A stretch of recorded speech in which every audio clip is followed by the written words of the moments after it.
Hi friends, ഇന്ന് നമുക്ക് point of use പ്രിപ്പറേഷൻ്റെ ഗൈഡ് ലൈൻസ് പഠിക്കാം. അപ്പോൾ അതൊരു 13 പോയിൻറ്റോളം ഉണ്ട്. നമുക്ക് ആ ഓരോ പോയിൻറ്റും വായിച്ച് നോക്കി പഠിക്കാം. തുടങ്ങാം. Point of views preparation guidelines. Point of views preparation does not replace the cleaning process. Instead, its purpose is to begin the cleaning process. അതായത് point of views preparation എന്ന് പറയുന്നത് ഒരിക്കലും നമ്മൾക്ക് എന്താണ് ക്ലീനിങ്ങിന് പകരമാവില്ല. അത് എന്തിനു വേണ്ടിയിട്ടാണ്? ക്ലീനിങ് സ്റ്റാർട്ട് ചെയ്യുന്നതാണ് point of views preparation എന്ന് പറയുന്നത്. Then, the following guidelines should be followed when users prepare items for transport to the decontamination area. അപ്പോൾ ഇനി നമ്മൾ പഠിക്കാൻ പോകുന്ന 13 പോയിന്റുകൾ നമ്മൾ അറിഞ്ഞിരിക്കണം. പോയിന്റ് ഓഫ് വ്യൂസ് പ്രിപ്പറേഷന് വേണ്ടിയിട്ടുള്ള കാര്യങ്ങൾ എന്തൊക്കെയാണെന്നുള്ളത്. First point, remove gross soil from instruments wear appropriate PPE. അപ്പോൾ എന്താണ് ഗ്രോസ് സോയിൽ? ഈ ഇൻസ്ട്രുമെൻറ്റിൽ നിന്ന് മാറ്റുക. എന്താണ് ഗ്രോസ് സോയിൽ? നമുക്കറിയാം, അതിൽ ഓരോ ഇൻസ്ട്രുമെൻറ്റിൽ യൂസ് ചെയ്ത ഇൻസ്ട്രുമെൻറ്റിലുള്ള എന്താണ് ബ്ലഡ് അല്ലെങ്കിൽ ടിഷ്യൂസ്, ഇതെല്ലാമാണ് നമ്മൾ ഗ്രോസ് സോയിൽ എന്ന് പറയുന്നത്. അപ്പോൾ ഈ ഗ്രോസ് സോയിൽ എല്ലാം റിമൂവ് ചെയ്യുക. അതുകൂടാതെ എന്താണ് PPE, അതിന് വേണ്ടിയിട്ട് നമ്മൾ എന്ത് ചെയ്യണം? PPE, അപ്രോപ്രിയേറ്റ് PPE ഉപയോഗിക്കുകയും ചെയ്യുക. Then അടുത്തത്, follow the manufacturers instruction four point of views cleaning and preparation. ഇനി നമ്മൾ ഈ പ്രീ ക്ലീനിങ് ചെയ്യുമ്പോൾ അല്ലെങ്കിൽ പോയിന്റ് ഓഫ് വ്യൂസ് പ്രിപ്പറേഷൻ ചെയ്യുമ്പം ഒരു കാര്യം പ്രത്യേകം ശ്രദ്ധിക്കാനുണ്ട്. എന്താണ്? IFU നോക്കുക, ഇൻസ്ട്രക്ഷൻ ഫോർ യൂസ്. IFU ആരാ പ്രിപ്പയർ ചെയ്ത് തരുന്നത്? ഈ ഡിവൈസ് ഉണ്ടാക്കിയേക്കുന്ന ആൾക്കാർ. ദാറ്റ് മീൻസ് മാനുഫാക്ചേഴ്സ് പ്രിപ്പയർ ചെയ്തേക്കുന്നതാണ് ഇൻസ്ട്രക്ഷൻ ഫോർ യൂസ് എന്നുള്ള ആ ലീഫ്ലെറ്റ് നമ്മൾ നോക്കുക. എങ്ങനെ വേണം നമ്മൾ point of use preparation or pre cleaning ചെയ്യാനായിട്ട് എന്നുള്ളത്.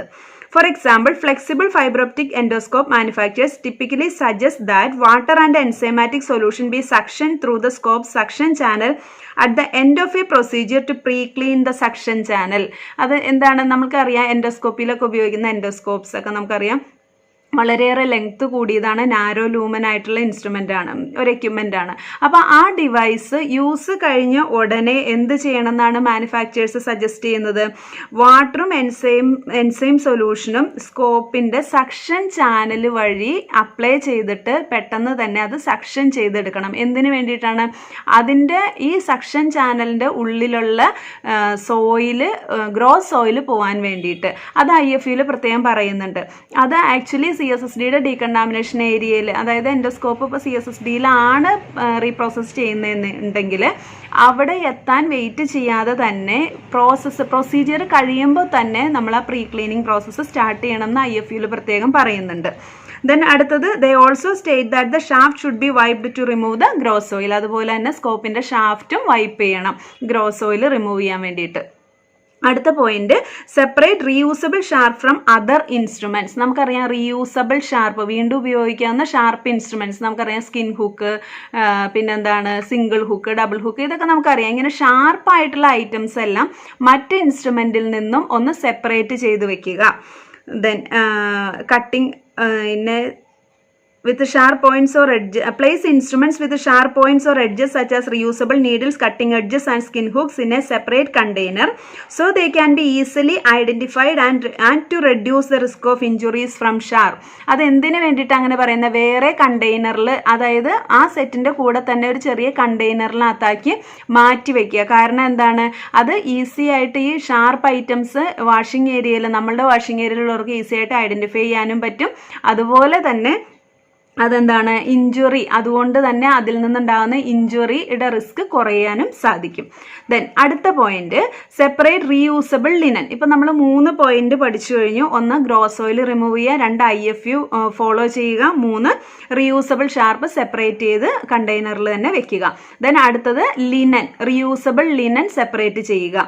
Reusable linen should be removed and placed in to an appropriate bag or container. Reusable linen എങ്ങനെയാണ്? നമ്മളുടെ ഇൻസ്ട്രുമെന്റിൽ നിന്ന് മാറ്റി അത് ലോണ്ടറിയിലോട്ട് വിടാനുള്ള ബാഗിലോ കണ്ടെയ്നറിലോ എന്തിലാണെന്ന് വെച്ച് കഴിഞ്ഞാൽ അതിൽ പ്ലേസ് ചെയ്യുക.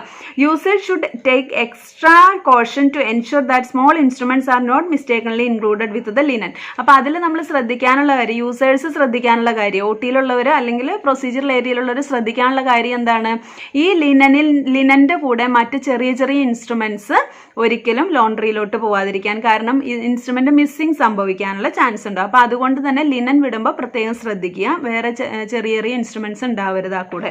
Then remove disposable components such as blades, disposable tubings and കാനിസ്റ്റേഴ്സ്.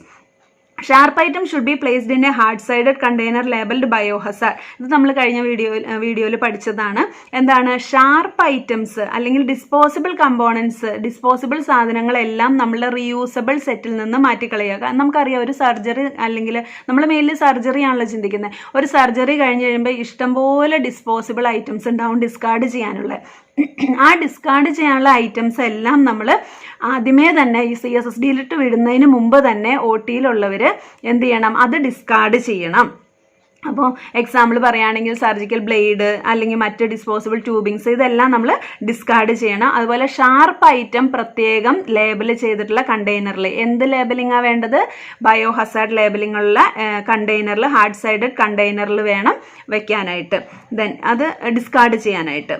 Then separating disposable from reusable components reduce the amount of contaminated items that must be transported, and it also reduce the risk of injury from sharp such as knife blades and needles. എന്തിനു വേണ്ടിയിട്ടാണ് ഇങ്ങനെ റീയൂസബിളിൽ നിന്ന് ഈ disposable സാധനങ്ങൾ separate ചെയ്യണം അല്ലെങ്കിൽ discard ചെയ്യണം അവിടെ പോയിന്റ് ഓഫ് യൂസ് ഏരിയ എന്ന് തന്നെ എന്ന് പറയുന്നത് എന്താണെന്ന് വെച്ചാൽ, എന്താണ് കണ്ടാമിനേറ്റഡ് ഐറ്റത്തിന് ട്രാൻസ്പോർട്ട് ചെയ്യാനുള്ള അളവ് നമുക്ക് കുറയ്ക്കാൻ പറ്റും. ആവശ്യമില്ലാത്ത സാധനങ്ങളൊക്കെ ആ പോയിന്റ് ഓഫ് യൂസ് ഏരിയയിൽ നിന്ന് തന്നെ ഡിസ്കാർഡ് ചെയ്യുന്നത് വഴി കണ്ടാമിനേഷൻ കുറയ്ക്കാനായിട്ട് സാധിക്കും. അതുപോലെ തന്നെ റിസ്ക് ഓഫ് ഇഞ്ചുറി കുറഞ്ഞു കിട്ടും. കാരണം എന്താണ്, മറ്റ് ഷാർപ്പുകൾ, ഈ ഡിസ്പോസിബിൾ ഐറ്റത്തിലുള്ള ഷാർപ്പുകൾ അങ്ങനത്തെ സാധനങ്ങളൊക്കെ കൊണ്ടിട്ട് നമുക്ക് ഇഞ്ചുറി ഉണ്ടാവാനുള്ള, CSSD ടെക്നീഷ്യന് ഡീകണ്ടാമിനേഷൻ ഏരിയയിലുള്ള ടെക്നീഷ്യന് ഇഞ്ചുറി ഉണ്ടാവാനുള്ള ചാൻസ് കുറയ്ക്കാനായിട്ട് സാധിക്കും. When separating disposable item, watch closely to ensure that reusable items are not removed and discarded with the disposable components. അപ്പോൾ ആകെ ശ്രദ്ധിക്കാനുള്ള ഒരു കാര്യം എന്താണ്, നമ്മൾ റീയൂസബിൾ ഐറ്റം എടുത്ത് മാറ്റിവെച്ച് ഡിസ്പോസിബിൾ ഐറ്റം ഡിസ്കാർഡ് ചെയ്യുമ്പോൾ റീയൂസബിൾ അതായത് ഇൻസ്ട്രുമെൻറ്റ്സ് ഒന്നും ഡിസ്കാർഡ് ചെയ്ത് പോവാതിരിക്കാൻ ശ്രദ്ധിക്കുക. നമ്മൾ ലിനൻ്റെ കൂടെ മറ്റ് ഇൻസ്ട്രുമെൻറ്റ്സ് പോകരുതെന്ന് പറഞ്ഞ പോലെ തന്നെ ഡിസ്പോസ് ചെയ്യുന്ന ഐറ്റത്തിൻ്റെ കൂടെയും ഇൻസ്ട്രുമെൻറ്റ്സ് പോവാതെ ശ്രദ്ധിക്കുക. എക്സാമ്പിളായിട്ട് നമുക്ക് എപ്പോഴും ടവൽ ക്ലിപ്സ് ഒക്കെ വളരെ വലിയൊരു എക്സാമ്പിളാണ്. പലപ്പോഴും ലിനൻ്റെ കൂടെയോ അല്ലെങ്കിൽ വേസ്റ്റിൻ്റെ കൂടെയോ പോകുന്നതിൽ ഒരു പ്രധാനപ്പെട്ട ഇൻസ്ട്രുമെൻ്റ് ആണ് ഏത്, ടവൽ ക്ലിപ്പൊക്കെ. ദെൻ അടുത്ത പോയിന്റ് നമ്മൾ നോക്കാം. Open hinged instruments, disassemble multipart instruments and place instruments in the appropriate instrument tray in an orderly manner. അപ്പോൾ നമുക്ക് സെറ്റ് തരുമ്പോൾ എങ്ങനെയാണ് അവർ പോയിന്റ് ഓഫ് യൂസ് പ്രിപ്പറേഷനിൽ ചെയ്യേണ്ടത്, ഹിഞ്ച്ഡ് ഇൻസ്ട്രുമെന്റ്സ്, ഇപ്പോൾ ആർട്ടറി അല്ലെങ്കിൽ ആർട്ടറി ഫോർസെപ്സ്, ആലീസ് ഫോർസെപ്സ് ഇങ്ങനത്തെ ഇൻസ്ട്രുമെന്റ്സ് എല്ലാം നിവർത്തി വെക്കുക, ഓപ്പൺ ചെയ്ത് വെക്കുക. ഡിസസംബിൾ മൾട്ടിപാർട്ട് ഇൻസ്ട്രുമെന്റ്സ്, അതായത് ഇപ്പോൾ ഡെപ്ത് ഗേജ് പോലത്തുള്ള ഇൻസ്ട്രുമെന്റ്സ് ഒക്കെ ഡിസസംബിൾ ചെയ്യാൻ പറ്റുന്നത്, അല്ലെങ്കിൽ ഡെപ്ത് ഗേജ് വേണ്ട, അതല്ലെങ്കിൽ ഇപ്പം കുറേ സ്ലീവ് ഇൻസ്ട്രുമെന്റ്സ് ആയിരിക്കും. അപ്പോൾ ഒന്നിൻ്റെ ഉള്ളിൽ ഒരു ഇൻസ്ട്രുമെൻറ്റും കൂടെ ഇറക്കി വെച്ചിട്ടുള്ള ടൈപ്പ് യൂസ് ചെയ്യാൻ വേണ്ടി, സർജറിക്ക് യൂസ് ചെയ്യാൻ വേണ്ടിയിട്ട് അങ്ങനെ അവർ ചെയ്തിട്ടുണ്ടാവും. അപ്പോൾ അതെല്ലാം ഡിസസംബിൾ ചെയ്ത് വെക്കുക. അതുപോലെ ഇൻസ്ട്രുമെന്റ് ട്രേയിൽ സെറ്റിൻ്റെ ട്രേയിൽ കറക്റ്റായിട്ട് ഇൻസ്ട്രുമെന്റ്സ് ഓർഡർലി അറേഞ്ച് ചെയ്ത് വെക്കുക. Then place heavy instruments on the bottom of the trait with lighter instruments on top. അതുപോലെ തന്നെ ഇൻസ്ട്രുമെന്റ്സ് നമുക്ക് തരുമ്പോഴത്തേനും ഹെവി ആയിട്ടുള്ള ഇൻസ്ട്രുമെന്റ്സ് സെറ്റിൽ ആദ്യം വെക്കുക. അതിൻ്റെ മുകളിലായിരിക്കണം ഡെലിക്കേറ്റ് അല്ലെങ്കിൽ സ്മോൾ ഇൻസ്ട്രുമെന്റ്സ് നമ്മൾ വെക്കേണ്ടത്. അല്ലെങ്കിൽ എന്ത് പറ്റും, ഹെവി ഇൻസ്ട്രുമെന്റ്സ് മുകളിൽ ഇരുന്ന് കഴിഞ്ഞാൽ ചെറിയ ഇൻസ്ട്രുമെന്റ്സ് ഡാമേജ് ആവാനുള്ള ചാൻസ് ഉണ്ട്. Handle cords, scopes and cameras with care. അത് നമുക്ക് പ്രത്യേകം അറിയാം, വളരെയേറെ കോസ്റ്റ്ലി ആയിട്ടുള്ള സാധനമാണ്, ഡെലിക്കേറ്റ് ആയിട്ടുള്ള സാധനങ്ങളാണ് ക്യാമറ, സ്കോപ്പ് അല്ലെങ്കിൽ ലൈറ്റ് കേബിൾ, ഇതെല്ലാം. അത് വളരെ പ്രത്യേകം ശ്രദ്ധ കൊടുക്കുക. Do not place any items on top of them. ഈ ഇങ്ങനത്തെ ഡെലിക്കേറ്റ് ആയിട്ടുള്ള അല്ലെങ്കിൽ കോസ്റ്റ്ലി ആയിട്ടുള്ള ഡിവൈസുകളുടെ മുകളിൽ വേറെ ഒരു ഐറ്റവും കയറ്റി വെക്കരുത്. അതായത് നമ്മളത് ട്രോളിയിലാക്കി നമുക്ക് തരുന്ന സമയത്ത് അല്ലെങ്കിൽ നമ്മളുടെ ലിഫ്റ്റ് വഴി ഡംപ് വെയിറ്റർ വഴി നമുക്ക് തരുമ്പോഴൊക്കെ ഒരു ഐറ്റവും ഈ പറയുന്ന ഡെലിക്കേറ്റ് ഇൻസ്ട്രുമെന്റ്സിന്റെ അല്ലെങ്കിൽ ഡിവൈസിന്റെ മുകളിൽ വെക്കരുത്. Notify the CS department if some instruments are not being returned with the set for any reason. അതുപോലെ തന്നെ CSSD പേഴ്സണോട് പ്രത്യേകം പറയുക, ഏതെങ്കിലും ഇൻസ്ട്രുമെന്റ്സ്, ഏതെങ്കിലും സെറ്റിലെ ഇൻസ്ട്രുമെന്റ്സ് അപ്പോൾ നമുക്ക് ആ സെറ്റിന്റെ കൂടെ തരുന്നില്ല എങ്കിൽ അത് പ്രത്യേകം നമ്മളെ അറിയിച്ചിരിക്കണം. നമുക്കറിയാം, ചിലപ്പോൾ കാർഡിയാക്കിലെ സർജറി ഒക്കെ കഴിഞ്ഞു കഴിഞ്ഞാൽ ചില ക്ലാമ്പുകളൊക്കെ അവർക്ക് പേഷ്യൻറ്റിൻ്റെ കൂടെ ഒരുപക്ഷെ കൊടുത്തു വിടേണ്ടി വരും, ICUലോട്ടോ അങ്ങനെ വല്ലതും കൊടുത്തു വിടേണ്ടി വരും. അത് 1-2 ദിവസം കഴിഞ്ഞിട്ടേ നമുക്ക് റിട്ടേൺ കിട്ടുള്ളൂ. ആ ഒരു കാര്യം പ്രത്യേകം, ഞാനൊരു എക്സാമ്പിൾ പറഞ്ഞതാണ്, ആ ഒരു കാര്യം നമ്മൾ പ്രത്യേകം ഓർക്കുക. നമ്മളോടത് പ്രത്യേകം, നമ്മളിപ്പോൾ OTനെ കൺസിഡർ ചെയ്തിട്ടാണ് അല്ലെങ്കിൽ OTനെ ബേസ് ചെയ്തിട്ടാണ് നമ്മൾ പഠിക്കുന്നതല്ലോ, അതുകൊണ്ടാണ് അങ്ങനെ നമ്മൾ പോകുന്നത്. അപ്പോൾ ആ കാര്യം നമ്മളോട് OTക്കാർ പ്രത്യേകം പറയുക. Then keep items together. Instrument sets or multi-part items should be kept together for their transport to CS decontamination area. അതായത് നമ്മൾക്ക് തരാനുള്ള സെറ്റുകളെല്ലാം ഒന്നിച്ച് വെക്കുക. അതുപോലെ മൾട്ടി പാർട്ട് ഇൻസ്ട്രുമെന്റ്സ്, അതായത് ഒരു ഇൻസ്ട്രുമെന്റിന് തന്നെ ഡിസ്മാൻഡിൽ ചെയ്ത് പല പാർട്ട് ഉണ്ടാവും, അതെല്ലാം ഒന്നിച്ച് വെക്കുക. അല്ലെങ്കിൽ എന്താ സംഭവിക്കുന്നത്? If items are separated or left behind, reassembly will be delayed. അതായത് ഇൻസ്ട്രുമെന്റ്സ് ഒക്കെ പല നേരത്തായിട്ട് അല്ലെങ്കിൽ പല തവണയായിട്ടാണ് നമുക്ക് തരുന്നതെന്നുണ്ടെങ്കിൽ നമ്മളുടെ റീഅസംബ്ലിങ്, അതായത് റീസ്റ്റെറിലൈസ് ചെയ്ത് തിരിച്ചു കൊടുക്കാനായിട്ട് ഡിലേ വരും. Then failure to keep items together also increase the risk that components will be misplaced or lost. അങ്ങനെ സംഭവിച്ചു കഴിഞ്ഞാൽ ഈ മൾട്ടിപാർട്ട് ഇൻസ്ട്രുമെന്റ്സ് ഒക്കെ ഒന്നിച്ച് തന്നില്ല എന്നുണ്ടെങ്കിൽ എന്ത് സംഭവിക്കും? ചില ഇൻസ്ട്രുമെന്റ് പാർട്ടൊക്കെ മിസ്സിംഗ് ആവാം, അല്ലെങ്കിൽ ചില ഇൻസ്ട്രുമെന്റ്സ് തന്നെ മിസ്സിംഗ് ആവാം. ആ ഒരു കാര്യം അവോയ്ഡ് ചെയ്യാൻ വേണ്ടിയിട്ട് ഒരു സെറ്റ് കംപ്ലീറ്റ് ചെയ്ത് നമുക്ക് തരിക. അതുപോലെ മൾട്ടിപാർട്ട് ഇൻസ്ട്രുമെന്റ്സ് ആണെങ്കിൽ ആ പാർട്ടുകളെല്ലാം ഒന്നിച്ച് നമുക്ക് തരാനായിട്ട് പ്രത്യേകം പോയിന്റ് ഓഫ് വ്യൂസ് ഏരിയയിലുള്ളവർ ശ്രദ്ധിക്കണം. Then keep instruments moist to prevent soil from drying on their surface. അതുപോലെ നമുക്ക് ഇൻസ്ട്രുമെന്റ് തരുമ്പോഴത്തേനും ഇൻസ്ട്രുമെന്റ് മോയിസ്റ്റ് ആയിട്ട് ഇരിക്കുക. അത് മോയിസ്റ്റ് ആയിട്ട് ഇരുന്നാൽ എന്താ ഗുണം? ബ്ലഡ് ഒന്നും അതിൽ ഉണങ്ങി പിടിക്കില്ല, ഡ്രൈ ആവില്ല. അപ്പൊ അത് നമുക്ക് ക്ലീനിങ് കുറച്ചും കൂടെ എളുപ്പത്തിൽ ചെയ്യാനായിട്ട് സാധിക്കും. This can be accomplished by using commercial foams, gels or spray products or placing a moist towel over them. അപ്പൊ ഇത് നമുക്ക് എങ്ങനെ സാധിക്കും? മോയിസ്റ്റ് ആയിട്ട് ഇൻസ്ട്രുമെന്റ്സ് വെക്കാനായിട്ട് എങ്ങനെ സാധിക്കും? അത് നമുക്ക് മാർക്കറ്റിൽ അവൈലബിൾ ആണ്. എന്തൊക്കെ? ഫോം രൂപത്തിലോ ജെൽ രൂപത്തിലോ സ്പ്രേ രൂപത്തിലുള്ള പ്രോഡക്ട്സുകൾ നമുക്ക് അവൈലബിൾ ആണ്. അത് അപ്ലൈ ചെയ്ത് കഴിഞ്ഞു കഴിഞ്ഞാൽ ഇൻസ്ട്രുമെന്റ് മോയിസ്റ്റ് ആയിട്ട് തന്നെ ഡ്രൈ ആവാതെ ഇരുന്നോളും. അല്ലെങ്കിൽ ഒരു മോയിസ്റ്റ് ടവല് ഇൻസ്ട്രുമെന്റിന്റെ മുകളിൽ നമ്മളെല്ലാം എൻഡ് യൂസേഴ്സ് വെക്കുക. Then, if instruments are placed in soak basin or solution, they should not be exposed to the solution for an extended period of time because this may damage the instrument surface. അതുപോലെ വേറെ ശ്രദ്ധിക്കേണ്ട ഒരു കാര്യം, നമ്മൾ point of views ഏരിയയിൽ ഈ instruments എന്താണ് dry ആവാതിരിക്കാൻ വേണ്ടി സോക്ക് ചെയ്യുന്നുണ്ടാവും. പക്ഷെ സോക്ക് ചെയ്യുന്നത് കൂടുതൽ സമയം സോക്ക് ചെയ്ത് കഴിഞ്ഞാൽ എന്ത് സംഭവിക്കും? ഇൻസ്ട്രുമെന്റ് ഡാമേജ് ആവാനുള്ള ചാൻസ് ഉണ്ട്. അപ്പൊ അത് ഒരു ടൈം പീരീഡിൽ തന്നെ അവര് നമുക്ക് റിട്ടേൺ ഇൻസ്ട്രുമെന്റ്സ് CSSDയുടെ വാഷിംഗ് ഏരിയയിൽ തന്നിരിക്കണം. സോക്ക് ചെയ്ത് കുറേ നേരം വെക്കാൻ പാടില്ല. The soak solution must be discarded before transport to reduce the risk of spill. അതുപോലെ തന്നെ ആ ബേസിനിൽ സോക്ക് സൊല്യൂഷനിലോട് സോക്ക് ചെയ്തിട്ട് തന്നെ നമുക്ക് ആ ഇൻസ്ട്രുമെന്റ് തരാൻ പാടില്ല.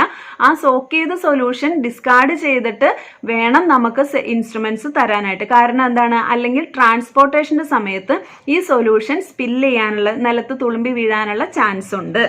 Then care should be taken not to contaminate the outside of the tray or container. അതുകൊണ്ട് തന്നെ കണ്ടാമിനേറ്റ് ആവാതിരിക്കാൻ വേണ്ടി, അതായത് ട്രോളിയുടെയോ ട്രേയുടെയോ പുറം വശത്തോട്ട് ഇത് സ്പില്ല് ചെയ്ത് കണ്ടാമിനേറ്റ് ആവാതിരിക്കാനായിട്ട് പ്രത്യേകം ശ്രദ്ധിക്കുക.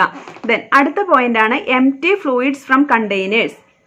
If a contaminated device has a reusable fluid container, bottle or receptacle, the fluid should be removed and disposed according to facilities protocols.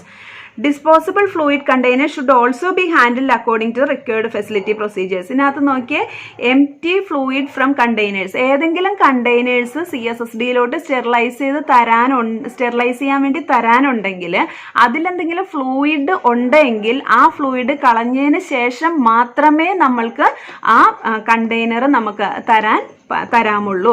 അതുപോലെ തന്നെ ഡിസ്പോസിബിൾ കണ്ടെയ്നറുകൾ ഉണ്ടെങ്കിൽ അത് ഫെസിലിറ്റിയുടെ പ്രോട്ടോകോൾ അനുസരിച്ച് ആ കണ്ടെയ്നറുകൾ, ഫ്ലൂയിഡ് കണ്ടെയ്നറുകൾ ഡിസ്കാർഡ് ചെയ്യുകയും വേണം. Then third party reprocessing items should be removed and properly contained or separated and sent to CS per facilities protocol. ഇനി third party റീപ്രോസസിങ് ഇപ്പൊ നമ്മളുടെ കേരളത്തിൽ അത്രയ്ക്ക് പ്രചാരത്തിലില്ല. പല സെറ്റുകളും എന്താണ്, അല്ലെങ്കിൽ പല സിംഗിൾ യൂസ് ഡിവൈസുകൾ, അങ്ങനെ പല കാര്യങ്ങളും തേർഡ് പാർട്ടിക്ക് കൊടുക്കും, ഔട്ട്സോഴ്സ് ചെയ്ത് കൊടുക്കും ക്ലീനിങ്ങിനും സ്റ്റെറിലൈസേഷനും ഒക്കെ വേണ്ടിയിട്ട്. അങ്ങനെ ചെയ്യുന്നുണ്ടെങ്കിൽ അത് പ്രത്യേകം സെപ്പറേറ്റ് ചെയ്ത് അത് വേറെ ട്രോളിയിൽ കണ്ടെയ്നറിൽ ആക്കിയിട്ട് CSSDയിലോട്ട് വിടുക. Then, if reusable instruments were used during a case with a suspected or non-Creutzfeldt-Jakob disease (CJD), notify CS and Infection Prevention and Control. Follow hospital procedures for initial cleaning and containment for transport to CS decontamination area. ഇത് വളരെ പ്രധാനപ്പെട്ട ഒരു കാര്യമാണ്. ഈ പ്രിയോൺ case, അതാണ് CJD നമ്മൾ ഇപ്പം വായിച്ച കാര്യം. ഈ പ്രിയോൺ കേസ് എന്തെങ്കിലും ഉണ്ട് എന്നുണ്ടെങ്കിൽ കേസ് കഴിയുന്നതിന് മുമ്പ് തന്നെ നമ്മളെ അറിയിച്ചിരിക്കണം. ഇൻഫെക്ഷൻ കൺട്രോൾ ടീമിനെയും CS CSSDയെയും അറിയിച്ചിരിക്കണം. അറിയിച്ചിട്ട് അത് എങ്ങനെ, കാരണം എന്താണ്, നമുക്ക് വരും വീഡിയോകളിൽ അത് പഠിക്കാം എങ്ങനെയാണ് പ്രിയോണിന്റെ റീപ്രോസസ്സിങ് എന്നുള്ളതല്ല എല്ലാം. അപ്പൊ പ്രിയോണിന്റെ റീപ്രോസസ്സിങ് വേറെ ആയതുകൊണ്ടും അത് എങ്ങനെ ട്രാൻസ്പോർട്ടേഷൻ ചെയ്യണം എന്നുള്ളതെല്ലാം നമ്മളെ അറിയിക്കേണ്ടത് കൊണ്ട് പ്രിയോൺ കേസുകൾ അല്ലെങ്കിൽ CJD സസ്പെക്റ്റഡ് ആയാലും ശരി, അല്ലെങ്കിൽ CJD നോൺ കേസ് ആയാലും ശരി, CJD ഉള്ള പേഷ്യൻ്റ് ആയിരിക്കും അല്ലെങ്കിൽ CJD ഉണ്ടെന്നുള്ളൊരു ഒരു സംശയം ഉണ്ടെങ്കിൽ ഉള്ള പേഷ്യൻറ്റിന് സർജറി ചെയ്യുവാണെങ്കിൽ കൂടി അത് CSSDയെ മുൻകൂട്ടി അറിയിക്കുകയും അതിന് വേണ്ട പ്രിക്കോഷൻസ് എടുക്കാൻ അവർക്ക് തയ്യാറെടുപ്പ് കൊടുക്കുകയും വേണം. Then notify the CS department about items needing repair. അതുപോലെ ഏതേലും ഇൻസ്ട്രുമെന്റ്സ് റിപ്പയർ വേണ്ടതുണ്ടെങ്കിൽ CSSDയെ പ്രത്യേകം അറിയിച്ചിരിക്കണം. നമ്മൾ അതിന് വേണ്ടിയിട്ടൊരു പ്രത്യേക അല്ലെങ്കിൽ നമ്മൾ അതിന് വേണ്ടിയിട്ടുള്ളൊരു പ്രോട്ടോകോൾ തയ്യാറാക്കി വെക്കുക, അല്ലെങ്കിൽ SOP ഉണ്ടാക്കി വെക്കുക. അല്ല എന്നുണ്ടെങ്കിൽ ഒരിക്കലും നമ്മൾക്ക് ഒരു കസ്റ്റമർ സാറ്റിസ്ഫാക്ഷൻ, ദാറ്റ് മീൻസ് നമ്മൾക്ക് സർജന്മാർക്കും നഴ്സസിനും ഒരു സാറ്റിസ്ഫാക്ഷൻ കൊടുക്കാൻ പറ്റില്ല. അപ്പം അതുപോലെ തന്നെ ശ്രദ്ധിക്കേണ്ട ഒരു കാര്യമാണ് എന്ത്, പോയിന്റ് ഓഫ് വ്യൂസ് ഏരിയയിലുള്ളവർ തന്നെ ഏതേലും ഇൻസ്ട്രുമെന്റ് റിപ്പയർ വേണം അല്ലെങ്കിൽ ഷാർപ്പനിങ് ചെയ്യണം എന്നുണ്ടെങ്കിൽ അത് CSSDയിലുള്ളവരെ പ്രത്യേകം അറിയിക്കണം. If instruments or equipment are in need of repair, tag them so they can be removed from the system for repair or refurbishing.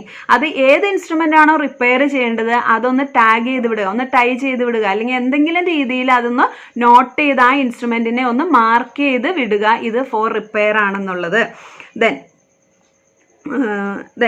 അടുത്ത point, notify the CS department about items requiring turnover or turnaround for another case.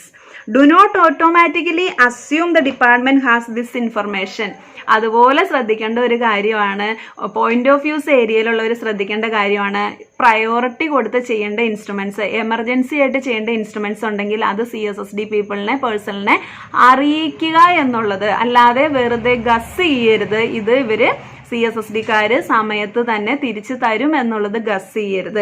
അതിന് നമ്മൾ എന്താ ചെയ്യേണ്ടത്, അതിനും കറക്റ്റായിട്ടൊരു SOP നമ്മൾ എഴുതി ഉണ്ടാക്കി അത് പെട്ടെന്ന് തന്നെ ചെയ്ത് കൊടുക്കാനുള്ള രീതിക്ക് ഒരു പ്രോസസ്സ് ഡെവലപ്പ് ചെയ്തെടുത്തു കഴിഞ്ഞാൽ ഈ പ്രോബ്ലം നമുക്ക് അവോയ്ഡ് ചെയ്യാം. അപ്പോൾ നമ്മൾ ഈ 13 പോയിന്റും നമ്മൾ ഏകദേശം പഠിച്ചു. ഇതെല്ലാമാണ് പോയിന്റ് ഓഫ് വ്യൂസ് ഏരിയയിൽ നമ്മൾ ശ്രദ്ധിക്കേണ്ട, നമ്മളും OT means especially point of views ഏരിയയിലുള്ള നഴ്സസ് ആയിരിക്കാം, ടെക്നീഷ്യൻസ് ആയിരിക്കാം, അവർ ശ്രദ്ധിക്കേണ്ട കാര്യങ്ങളും നമ്മൾ അറിഞ്ഞിരിക്കേണ്ട കാര്യങ്ങളും. CS professional must work together with the end users to ensure that the point of views preparation is carried out according to manufacturer's instruction for use and any specific requirements. In many cases, department will need to develop joint procedures for the handling of used item to ensure that everyone involved understand their role in the process. അപ്പോൾ CSSDയും as well as അതുപോലെ end യൂസേഴ്സും ഒരുമിച്ച് നിന്ന് ഈ IFU എല്ലാം നോക്കി point of views ഏരിയയിൽ നിന്ന് വേണ്ട പ്രിപ്പറേഷൻ എല്ലാം നടത്തി CSSD ഡീകണ്ടാമിനേഷൻ ഏരിയയിൽ ഇൻസ്ട്രുമെന്റ്സ് എത്രയും വേഗം എത്തിക്കുക. ഇന്നത്തെ നമ്മുടെ വീഡിയോ ഇതോടുകൂടി നിർത്താം. എല്ലാവർക്കും നന്ദി, നമസ്കാരം.